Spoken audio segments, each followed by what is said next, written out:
नजरिया देखे किया रे जनुआ रे होलिया में डोलिया चढ़ी जा हरी रे जान किया रे जनुआ रे होलिया में डोलिया चढ़ी जा हरी रे जान।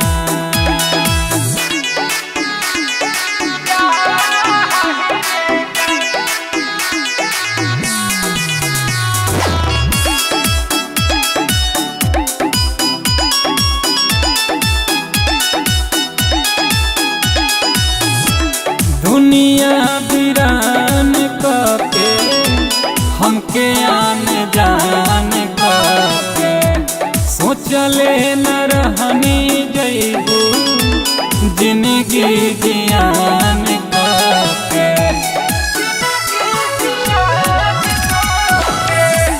दुनिया वीरान के हमके आन जान के सोचले न रहनी जइबू जिंदगी जियान किया रे जनुआ रे लागे किस्मतिया में हमर ना हरी रे जान किया रे जनुआ रे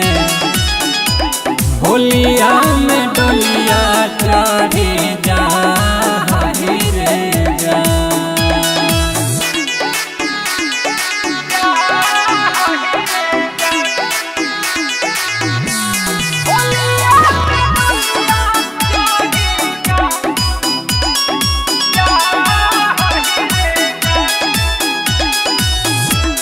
कोयली के बोली सुनी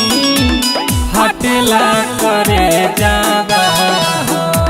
छोड़ी ब्लेड के कैलू भोला से मरे जावा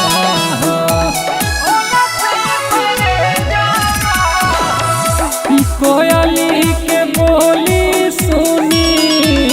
हटला करे जावा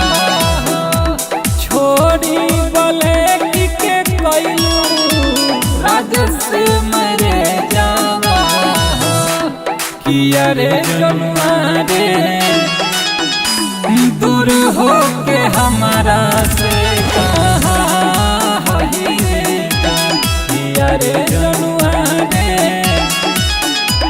होलिया में डोलिया चढ़ के जा हरी रे जान। Mixed by Ganga Recording Studio, Patna।